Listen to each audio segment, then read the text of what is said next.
Afternoon, everyone. My name is Sharon Quinn. I'm the Vice President of the Board of Directors of Scranton Public Library. I'm a Greenridge Dunmore resident, and I've been in and out of this library all my life. So I'm very happy to be part of this project and welcome you all here today. What we're going to do is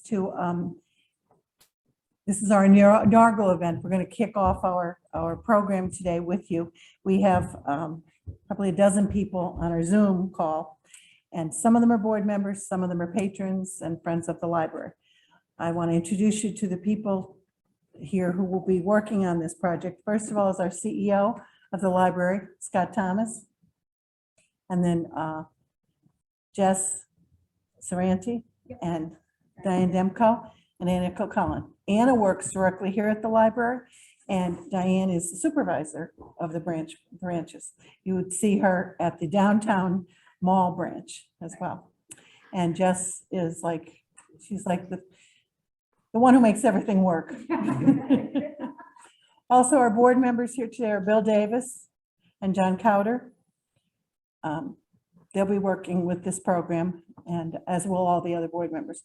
We have been working for several months, the board and the staff, on this plan and starting development. What we're hoping to do is to reach out into the community to people who are here, patrons of the library. Oh, I'm sorry, I forgot. Anita Cola is here as well. She is on our committee, and I think that's it in present. So we're hoping to reach out and get people interested in this. Oh, and Phil, I'm sorry. And Phil, our consultant, Phil Condren, also a Greenridge resident who grew up in and out of this library. And he has been giving us advice, and he has developed this brochure. This will just gives an overview of what the library is about. And on the back, you'll see the list of our committee members, people who are patrons and community leaders who agreed to be on the advisory committee and will be helping us in all different aspects of this next 2.5-year program. There's one goal, and is to modernize this building, to secure it for the future with its modernization, and also to upgrade all of the technical aspects so that we are certainly ready as we advance into a technology age that we never could have conceived. This library will be ready to serve its patrons. And the patrons are not only Greenridge and the Pine Brook area, but North Scranton and Dunmore. And many people in Dunmore will say, oh, we didn't know we were part of that, but they are very much a part. And the mayor of Dunmore is on our committee, and he'll be helping us in many ways. And one thing that I don't think people know that I think is important, as an important announcement, is we will be opening, I call it a kiosk or whatever you want to call it, at the YMCA in Dunmore, which will be make it available to anyone who's in and out of that library. They can use the services of this library. So it hasn't happened yet, but it's in the works. Oh, it starts then? Okay, so that's really a big outreach program that we're doing.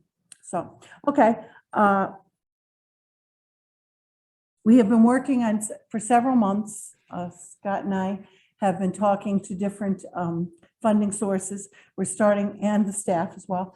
And we're going into state grant programs and foundation funding, and hoping that the money that we can raise from them can be, a major part of the funding that's needed for this building. They've been very receptive. We have a meeting on March 8th with one of the big funders, so hopefully we'll have a good outcome from that. I think that's about it. Scott's going to take over, and we have a brief presentation, so you'll just see quickly what the history of the library is and how it applies to going into the future, what it has done and how long it has been here. Right? I'm assuming you folks at home can hear and see. So I'm going to assume that. Please, though, let us know if you can't. So what I'm going to do, though, is I'm going to share, and let's see. You can do it, Jess. We have someone in the waiting room. We're going to not sure how to do that. Just wanna, oh, yeah, we got 5. So let me just look them up.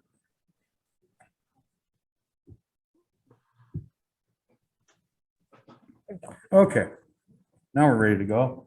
Okay, we have our little presentation here. And as Sharon said, I'm Scott Thomas, CEO of the Scranton Public Library. And so we're going to, first of all, talk a little bit about the origins of this building. Began as a book club. And on June 27th, 1889, the Greenridge Library Association. Now, bear in mind, there was no Albright Memorial Library in Scranton at this time. This predates it.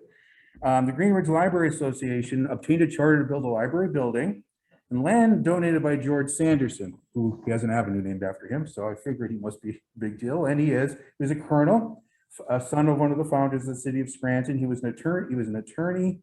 He was on city council, and he passed away in 1917. But he donated. He owned a lot of the land around here, and he donated the land for where this building stands now. The contractor was Conrad Schroeder, and the architect is unknown. John Cowder and I have been wondering who the architect was. The Historical Society and the library, our staff can't find out. And I'm told by John that this is Prairie School, but not pure Prairie School. Okay, so those of you interested in architecture. Between 1889 and 1891, there was fundraising.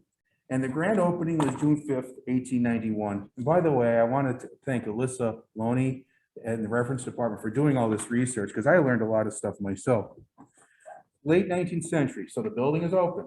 It was a subscription library, not an open public library. 1891, subscription library. 3 years later, it became a free public library. And it was also, oddly, storage for local institutions, mineralogical items for the Lackawanna Institute of History and Science kept rocks in here, which is kind of cool.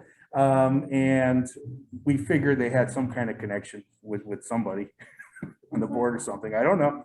It was also by 1898, the Albright Memorial Library had been in existence for 7 years, and it was a delivery station for them. So already they're making a connection. And interestingly, you can't see her because she's hidden behind the Zoom, but there was a woman, Emma Thompson, not the actress, was the main employee for the Albright at Greenridge. Jessia, do you know how to? Yes, I do. Okay. Just so we can see the lovely picture of it. Okay, there's Emma. Interestingly enough, Greenridge Library was completely independent of Albright, but she worked here. And as a library director, I'm trying to find, okay, was there a written agreement? How was the funding? Oh, anyway, that's just me. But you know, she worked here, but she worked for the Albright, but she worked here. So already there was some kind of relationship between the two libraries, though completely independent. Financial problems, the bane of nonprofit organizations everywhere. Early 20th century, E.B. Sturgis, another famous name around here, he was married. There must be a story behind this. He was married to George Sanderson's daughter. And he funded the library, but then decided not to all of a sudden. And so this resulted in things that are all too common. Closures, attempts to fundraise by having private events in here. And it was also the overflow location for Scranton School number 28, which was where that townhouse is across Greenridge Street there. So, as often happens with nonprofits who run into funding problems, they improvised and try to stay alive. But 1912, the Greenridge Library Association began talks to give the library its grounds to the city of Scranton, and that did happen on June 19th, 1914. It became, and in October of that year, reopened as the Greenridge branch of the Scranton Public Library. So 1914 is when it became part of the Scranton Public Library. So initially it was not, okay? So mid-20th century, the first summer reading program, which we still have, started in 1938, and familiar to those of us around here, in the mid-20th century, there were problems with mine subsidence, including one closure for a couple of months in the early 1960s. So those were some of the mid-20th century. Late 20th century, was professionally cleaned in 1974. I guess it was unprofessionally cleaned before then. It had 1977 new shelving and interior painting. Late 70s film storage and community access TV station up there. And there's some pictures there. Some of you might know some of the people in the pictures. And sidewalks and curbs replaced in 1991. Okay, so it did various things over its history. Most people don't know there was a TV station in here once. Early 2000s, the Scranton Public Library had branches in Southside at one time, Providence, West Scranton, and in the by the early 2000s, all of them, but this one had closed for various different reasons. But when the Hyde Park branch closed in 2000 and then Providence in 2005, it increased the use of this library. It was open longer hours to compensate, increasing programming, and finally, and you folks are happy who work here all the time, air conditioning was installed. It wasn't before. And most people don't realize the Albright Library did not have air conditioning in it until the early 90s as well. So I remember those days. It became the Nancy Kay Holmes Branch Library in 2010, named after a health and physical education teacher who died in 2009. She co-founded the Green Ridge Neighborhood Association. She served on city council and loved the library, was an avid reader, and her family created an endowment. So that's why it's called the Nancy Kay Holmes Branch Library. It was formally changed on July 30th, 2010. Okay, so that's the history, okay? So it has many assets. First of all, it's in a prominent location at a very busy corner. And it has proximity to Dunmore, Green Ridge, Pine Brook, and North Scranton. That shows you there. It's easily accessible from all those neighborhoods.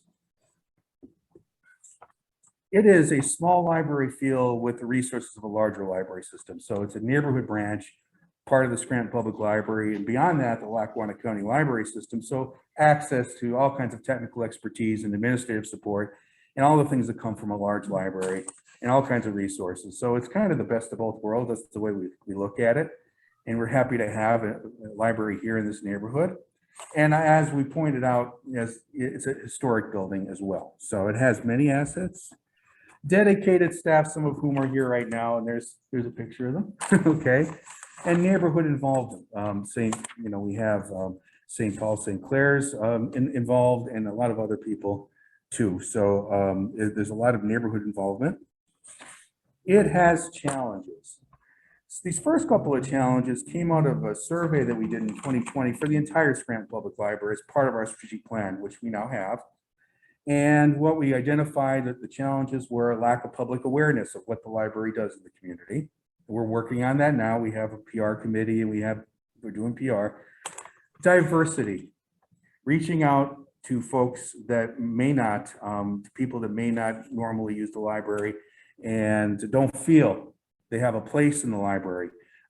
Reaching out to people like that who don't feel they have a place. That was identified as an issue, and more programs, not just opening the door and checking out books, but doing more programs. And so we are doing those things now, but they're identified as challenges throughout Scranton Public Library, not just here, but it plays into some of the things we're talking about now.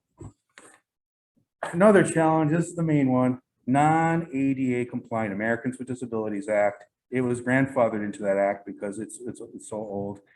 Look at that entrance. That says it in a nutshell. Okay, that is not inviting, and anyone with any kind of mobility problems have trouble getting in there. So that's another challenge. And the front steps are degraded. Okay, if you just came in, you know, those of you who came in know that. The flooring, God bless the flooring. You can see it. It needs to be replaced. It's not attractive, and the interior arrangement is not ideal for people who may have devices or try to get around for accessibility. So that needs to be done as well. So it has those challenges. Parking and traffic is an issue, okay? Traffic is an issue on this block in particular, and the speeding of it. It has poor exterior lighting. So it has many challenges. So Sharon made reference to some of the things we're talking about. This is a Photoshop mock-up of a entrance back in this corner. Those of you at home can kind of see, you know, in the slide, but I'm pointing over to the left here. a entrance in this corner that would take us down to a handicapped, on the street there, on Wyoming Avenue, a handicapped spot. And there'd be a bit of a ramp, that the incline isn't that big. But, so they would come in there, okay, through an entrance and have all the, way of opening and that from those entrances. It also requires relocating the restroom, and making it accessible, which it is not compliant now. Replacing the flooring. We're gonna have to redo the entire interior because of the new entrance where the desk is and all that kind of thing. And so the flooring will be replaced, and everybody's happy about that. Rearrange the interior, repair the front stairs, some fencing in the back as part of what's your initial plans. Okay, so these are the kind of the floor plans. So you can see there, and the top is south, and you can see that the there's a ramp there and the entrance coming in. Okay, the new one. And then you can see here that it says future ADA unisex restroom, which is over, that's a staff area now, okay? And, so we're gonna kind of redo that. The current restroom, if you've ever been in it, you can't, if you have a wheelchair or something, it's not gonna work for you. Okay, so what I'm going to do is, let's see, stop sharing the PowerPoint. Does anybody at home, anybody here see anything we missed, any other problems, any concerns, anything? Please let us know. Anybody? We pretty much cover it. By the way, every time I come in here, I see something else. So, there's all kind of things we could do, but raise the, there's, those of you who are not here, there's railing going up to the second floor that if you don't like heights and you stand there, like it's not unsafe per se, but it is nervous, makes you nervous a little bit, so that could be raised a bit. Yeah. Anything else? So I presume that there are no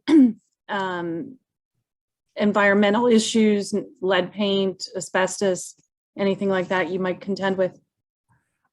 We are building that into the budget, and because when you start going into doing this kind of work, and building this old, you might find stuff.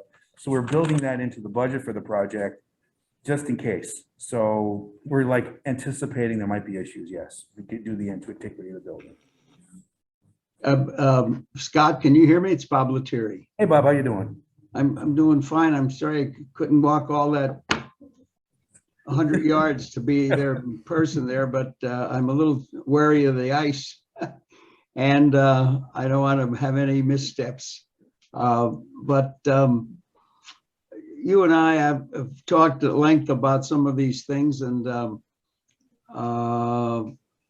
the thing that struck me first thing this morning, and when you said about architects, when I bought the house, I live on the next to the White House on 1537 Wyoming Avenue, the one that has the Salem Hall, 1537. That's a kind of a nickname we had for the houses we lived in over the years. That house was built in 1910. The White House directly next door was built in 1903 by Dr. Berlinghoff. I have the original plans of my house, and the architect is B.T. Lacey. I don't know if that name rings a bell. And my house in particular is pretty much of a prairie style house, as is the library. And that could be a clue to who the architect might be, although I found him right away on Google and so forth. Well, Bob, I'm going to have our librarians look into, B.T. Lacey and see. Yeah, sure. So I walked into the library. I lived here since 1945. I walked up the stairs in the library, and Miss Munchak, the librarian, the first thing she said to me was, "Take off your hat, young man, when you go into a public building." So my entire life, I've been taking my hat off in public buildings, elevators, and so on, because Miss Munchak made that comment to me in the library. So I've lived through 1945, and then in 1962, I moved in the 1500 block, and I've been there ever since. That's 60 years. So I think I'm the senior member on the block. I don't know of anyone else who's lived here that long. So I'm interested in the traffic in particular because we have the unfortunate designation as a state highway. So GPSs and maps and so on route trucks through here. And there are trucks going through this block on the way to the UGL plant and a variety of places nearby. And it causes a very dangerous situation, especially with the when you get back into your kiddie programs of young mothers taking children out of car seats on the roadside of the car, stuff like that, especially with a bus, a tractor trailer, and everybody gets there at one time. So I'm concerned with the issues of the street, and we've tried to do some things to make it safer, and we've been shot down by the city government and the city engineer talking about a stop sign on Marion Street in order to cut the speed. I sit on my porch there, and cars, motorcycles, easily in the 60 to 70 mile an hour range going through there. So that's my concern. I love the idea of libraries, and certainly the ideas of accessibility.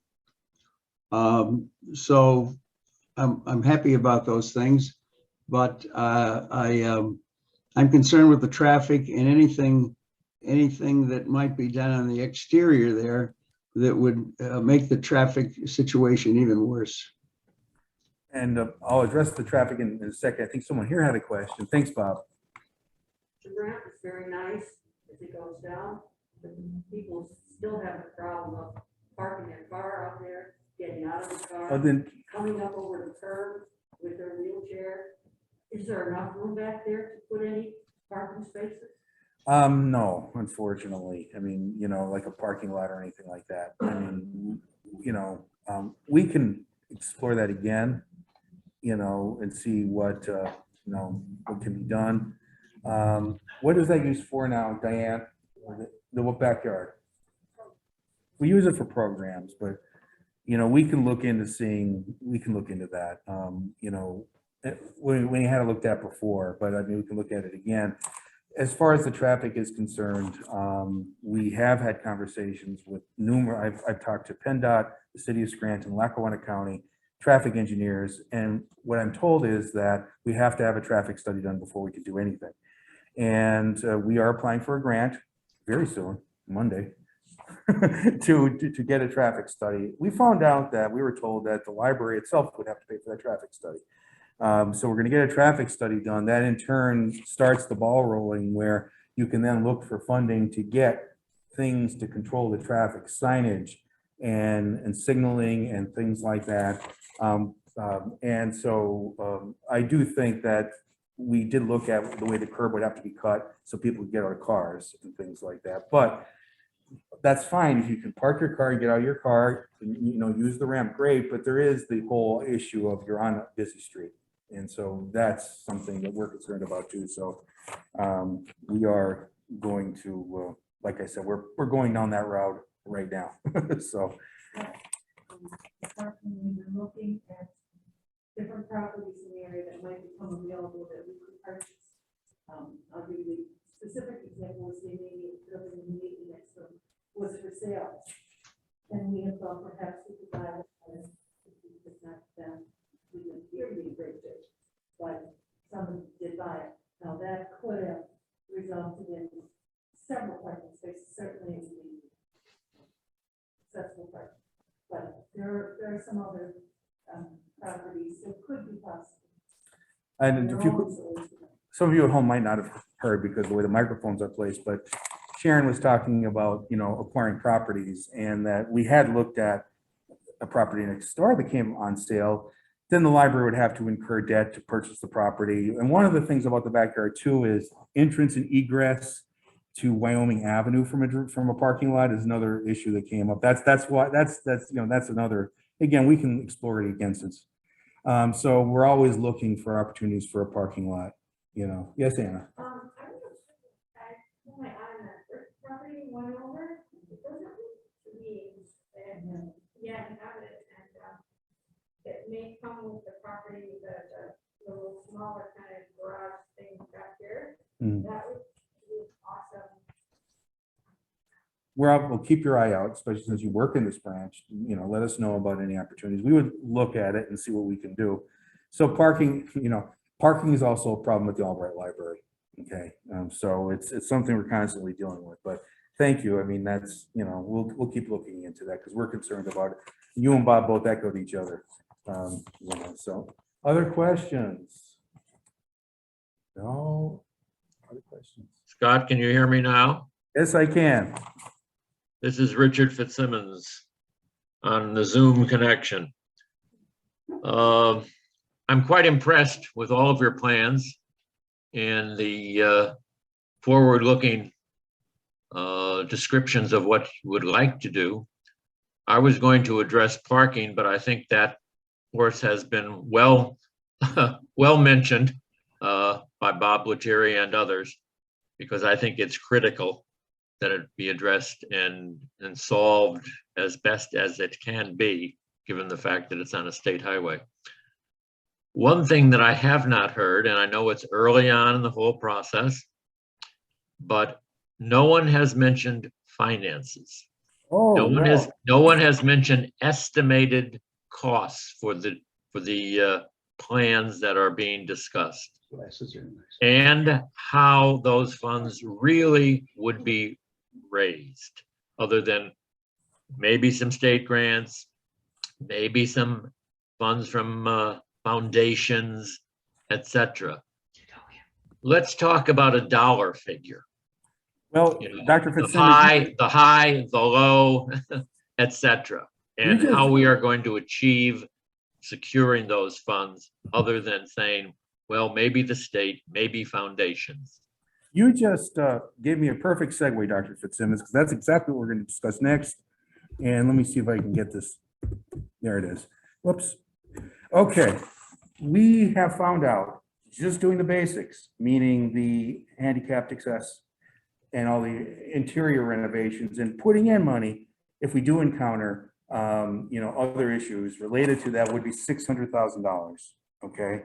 So, and that's to start with, so $600,000 though, to do what we just talked about.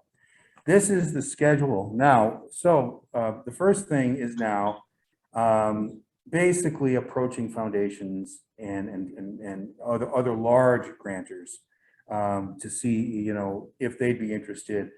The ultimate plan here, let me tell you this, is let's go through the timetable because this kind of plays into it. So that's what we're doing now. Then in the second half of 2022 becomes the public part of the fundraising campaign, when we go out and we were looking for dollars from everybody. We want to be able to say we've raised so much money before we do that, but the second half will be a more public fundraising campaign. And then in 2023, there is a pot of state money called the Keystone Grant that's only for libraries. It funds library projects like this one. In order to apply for that grant, you have to have a match. We have to raise $300,000 by the next time that grant rolls around in our timetable, which would be the third quarter of 2023. That's our goal. We would need to raise $300,000 by then, and then we apply for the Keystone Grant. We're confident, nothing's ever a sure thing, that we would definitely qualify for that grant because these are the kind of things that they fund, okay? So that's why Sharon was referencing like the 2.5-year project. By the time we break ground, it's gonna be 2024 with this because of the Keystone. So that's kind of what the plan is. I hope, that answers the question. We do have a plan. So, yeah. I'm sure that the golf course, it does list, 600,000 in state. Yeah. Mr. Fitzsimmons wouldn't have seen that because it's on there. Those of you at home, there is, here's the mark. Yeah. You know what? I can actually stop. Well, let me. Can I just ask another question, Scott? Yeah, go right ahead. Go right ahead. do I then understand correctly that right now in 2022 dollars, you are estimating a total project cost of $600,000 for completion or for breaking ground in 2024? Yes, we are. We are. This is, Well, this is without anything that sneaks up on us and strikes us in the back. I would For say, all of the programming changes, the building modifications, et cetera, that you initially mentioned when we launched the Zoom meeting. I would say that, you know, I think we also have to plan that it's going to cost more than that, definitely, whenever you do something like this. So as we approach foundations, you know, and as we, you know, we're going to, you have to look at it that way, okay? Because even during this meeting, you know, we, you know, some other things might come up after the meeting. You know, I didn't, you know, why don't you look at a new sign? There's a good example, or equipment. I mean, there's all kinds of things that could come up. Right.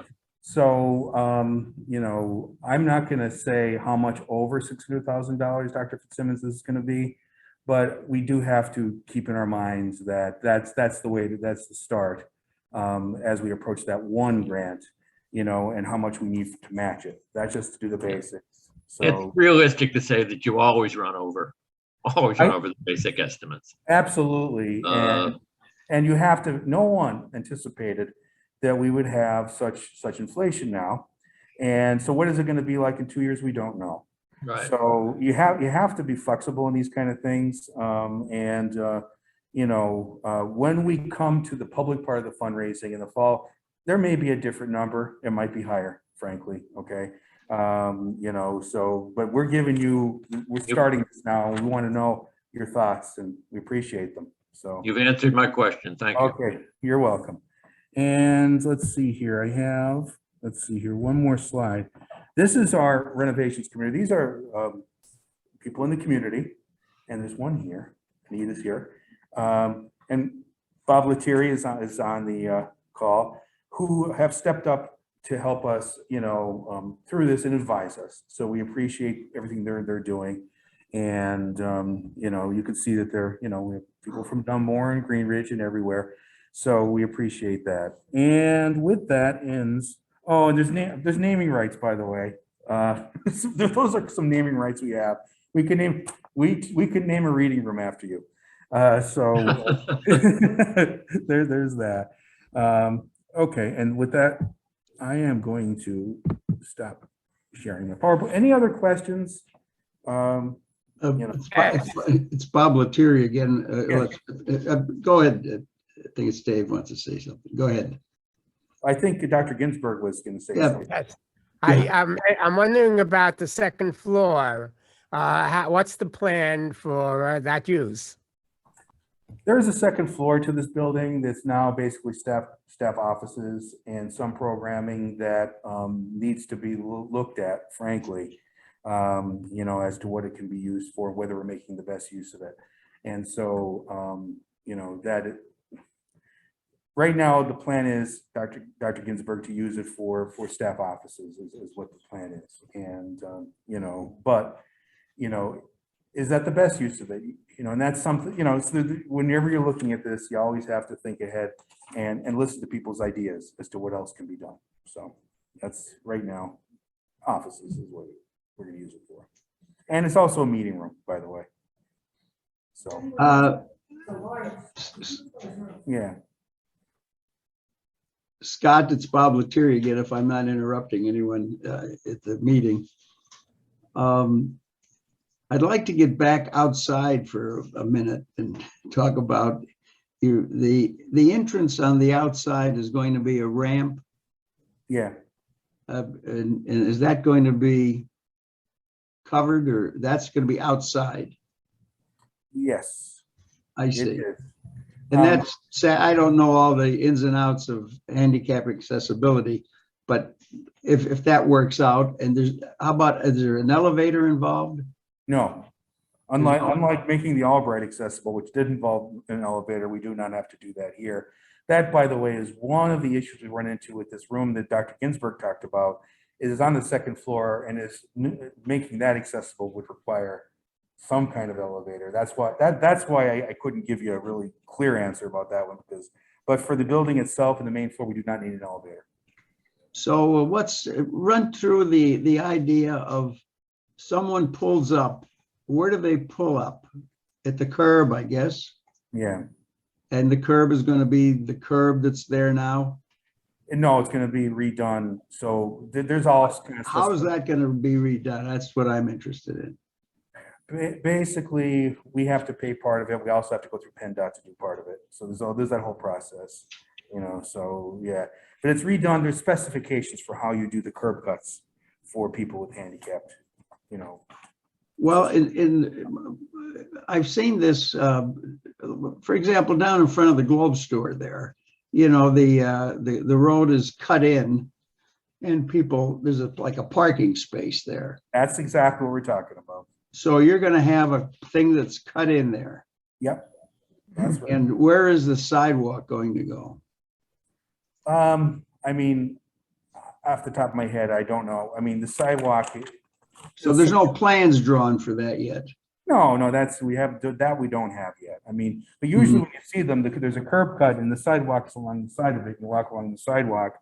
Once they're up on the sidewalk, they can go to the ramp. So it's not going to be curb cut ramp. There's going to be curb cut sidewalk ramp, all on a good elevation for people with, Well, to me, this is an essential part of the project, because of the as we've all agreed, the traffic is unbearable. I just the other day, I was the first one at the light to turn left down Greenwich Street, and a guy came along at a high rate of speed, and he didn't slow down until he got up the street, just right at the spot where you're talking about having a drop-off spot, so to speak. And the traffic, I've got to say, is uncontrollable. It's uncontrollable. They should probably have no turn on red, because that's, they're going to zoom on making a turn, and they're going to be right up on top of that spot. So all of that to me is just adding to the danger of our situation there. well, I'm curious about that. And to me, I am not for this project if you cannot change the designation of this street, this block. And as I say, I've lived here for 60 years, and I've watched the traffic, I watched the accidents, I watched people killed at the corner. And we have another situation with people parking who are tenants in some of the houses there in the immediate area. And all of that's an issue. And I think you have to have the zoning people look at this. I think you have to have a clear sense of speed and stop signs and enforcement. I've never seen anyone get a speeding ticket on the road. A cop told me we're not certified to arrest speeders, and so forth. So I think this outside thing, and how many cars are going to park there at a time? there's going to be one handicap spot. So I mean, the design of that going into the sidewalk area is designed for one car. Yeah, I mean, you've all seen, the blue spots, how they work, you park, there's usually just one, and we see them downtown. There's some in front of the Albright. So, I mean, that's going to be that way. Now, I mean, one thing I agree with you is that we view the traffic situation as seriously as you do, and we're pursuing that on a parallel path. And going, that's why we were applying for this grant for a traffic study, and which has nothing to do with the $600,000. It's a separate thing because it's going parallel with that. What the ideal thing is that when we do finally open with our renovations, that there are proper traffic controls. And so, you know, we're going to be asking for the community's help with that. This is a community problem. This is not just a library issue, though we're very concerned about the safety of the patrons and staff. It's a community-wide issue. So we'll be looking for, if anybody represents an organization that would like to write a letter of support for this grant, let me know. We already have St. Clair, St. Paul's doing that. You know, so Bob, I'm with you on this. Okay, I'm with you on this. And you know, even if we were not doing the renovations, we'd be pursuing the traffic issue because it's a problem. So, okay. How many, Scott. I asked this question of you before, Scott. How many libraries are in the Lackawanna County library system? There is, let's see, well, if you independent libraries, there's 7 of us, and Scranton has three branches, so there's 9 service outlets. Plus, Out of those 9 service outlets, how many are handicapped accessible? 8. 8. Only one that is not. And Say that again? this is the only one that is not. I see. And basically the way we feel that a library, and I wish I could bring back the slide. You saw what the entrance looks like. A library, we do not want a library whose only entrance looks like those flight of stairs. It is not what we want to do. We want people to feel like they can enter with ease and use the facility. So for me, how many libraries are accessible is not as relevant as we don't want an uninviting service outlet here at the Scranton Public Library. So yes.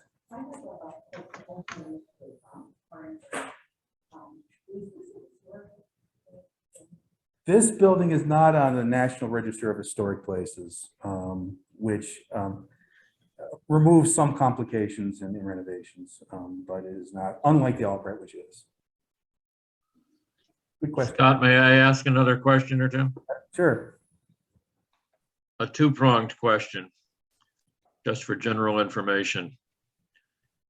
What's the size, what's the depth behind the library to the white brick homes property line? At the top of my head, I don't know what that is. I could, I could look that up when I'm back in my office, but so give me the second prong. The second, facing the library from Greenridge Street.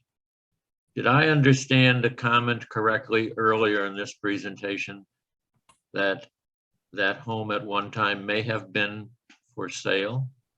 Yes, it was. It was for sale last year, and The dentist was there. It's a hair salon now. it's a hair salon. The amount of the library looked at the kind of debt we'd have to incur to actually purchase that property. What we were hoping is that that we could eventually have it, get it at a cheaper price, but it didn't happen. Somebody bought it. We could not see ourselves committing to the debt of the property.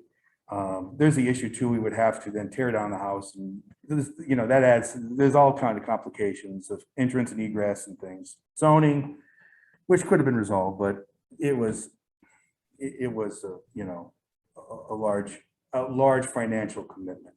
Let's put it that way. But we're always looking. We were talking about looking around for other opportunities that may be more. Well, it's unfortunate that that was the situation, because I think that would provide much better ingress, egress, parking, etc. Even though the dollar figure was high, the safety enhancements and the traffic issues, I think, would have been quite ameliorated. So I'm sorry to hear that was the outcome. And I think you should keep your eyes open. We're going to keep our eyes. I'll give you a scenario just to send chills up and down your spine. It's a woman standing at the back door of her car with the door open, reaching in to take a child out of a car seat or putting a child back in a car seat. With cars going by and buses and stuff like that. It's horrible. This is terrible. And I've watched this, and there's been a respite because of the COVID. There's no programs going on, but when there is a program and everybody is there and they're all little kids and they all come in car seats, some are on the street side, some are on the driver's side. Right. And it is going to be a catastrophe one of these days. And The again, restriction of the sidewalk due to the parking, cutout also, I think, is quite concerning. well, we'll have to look in to see how that's gonna, there's. I think the suggestion with the house there, you could have almost a drive-through. You could drive in that driveway and drive in, out alongside the library in a kind of a one-way driveway type setting in that piece of ground you have there, but that's water under the bridge or over the bridge or whatever. And so, you have some of these situations are just impossible. This building was built in 1892. And it's got its uniqueness. It can't be. I've looked at it so many times, wondering if you could change it into a residence because it's a cute building, but it's unique to the library purpose, and we're trying to do something important, but it's costly, and I'm just wondering if it's cost effective. If a person is driving a car, can he go a few more miles to a place that's safer to have a handicapped access to a library? Well, again, I stated the library's position in this is that we want to make all of our facilities accessible. Well, I don't blame you, but it's at what cost? And one thing I don't agree with is that it's not impossible to do something, because think of the University of Scranton and Mulberry Street. If you're driving down there, when kids are going to cross that street, because they have all kinds of wonderful traffic controls and pavement markings. And I have spoken to the university how that was done. And the first step, again, is a traffic study to try to get there with, a partnership with the state perhaps. So until a parking situation reveals itself to us, and we'll keep looking out for that, we are going to pursue the traffic controls, because I again do share your concerns, as does everyone, the staff and the board. The University of Scranton had to put up all those ballards with chains to keep the kids from swarming across the streets like locusts when they would cross. They put those chains up because that's the only way they could control those students. Whatever's going on there works. I mean, because I drive through there a lot because my son goes there, and it works. So we can do something here, and there's experts who can advise us on that. Any other questions? Yes, Scott, I had a question. So will you be sharing the presentation, including the plan? You went through that really quickly, and it's hard for me to orient. This is being recorded, which I should have said, but I did. Anyway, it's being recorded, and we will share this. So definitely, and the PowerPoint as well. So Thank you. any other questions? Yes, Anita. Well, I know the past few years programming has been maybe off the books, but I'm sadly unaware of what really goes on all year round. I see loads of kids here during the summer, but I thought maybe programming could be some way to reach maybe a more diverse population, maybe an underserved population, and maybe that's something we could think about. Absolutely. I mean, and we've, we had some staffing changes. So we have a new person who's going to be handling programming now. And she's going to be reaching out in the community to do programs all year round, but also for adults too, all kinds of programs, which were, so yeah, there's all kinds of things. When school used to be here, there was all kinds of adult literacy, education, and tutoring going on. You know, it was kind of a diverse population that used to be. Absolutely. It's still sort of a big. Yeah. That's what I'm sadly unaware of. Yeah, it's a lovely, lovely thing to witness that people from walks of Right. life, ethnicities, religions, they come here, their children play together, they talk about themselves. Yeah, it helps the younger. I often say to, you know, folks, you know, wish the United States could get a glimpse of what happens here, Right. because it serves. And it is, I think Scranton needs a better sense of that, too, really. And Anna just described Scott. what the library does. So thank you. Yeah. I'm sorry, Scott. Yeah, Linda. Linda Coons here. Could you just summarize that last exchange? Yeah, let me say, Anna and Anita were, Anna was talking about how, we do indeed, and I noticed this at Albright too. We know what the results of the strategic plan survey were, but we're starting to serve a more diverse population. Anna sees people come in from all ethnicities, all races, all income levels, playing together at the library and coming together to gather at the library.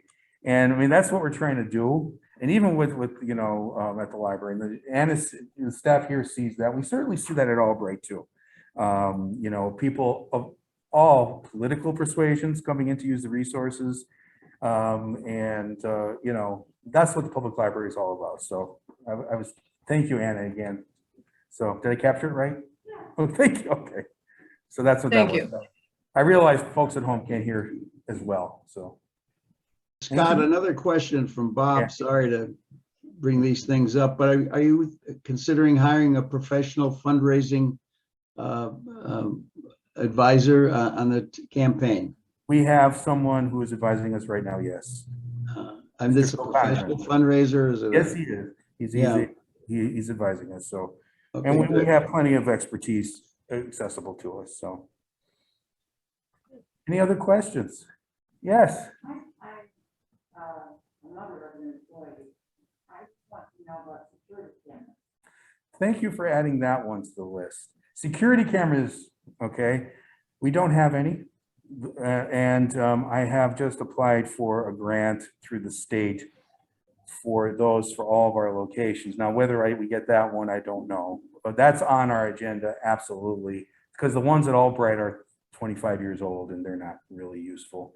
So security cameras. You get an idea of that traffic, Scott, you get those cameras up there, that'll be like Indianapolis for you.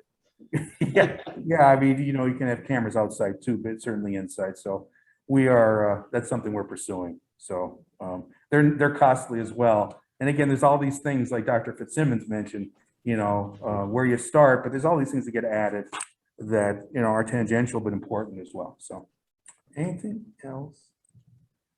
Okay, well, thank you very much for your time and, appreciate a lot of great input, a lot of great questions. So we appreciate it and hearing your concerns and, you're going to hear more about this project. So thank you very much. Yeah. I'd like to offer an invitation for anyone who's here who'd like to join the community committee. There's going to be lots of activities going on over the next 2.5 months. Yeah. That very different things that people may have, interest in. So if anyone is interested, please, you can get in touch with Scott or you can talk to him here at the library and you can involve him. Thank you very much. And thank you for your input and everybody have a great day. We'll see you. Bye.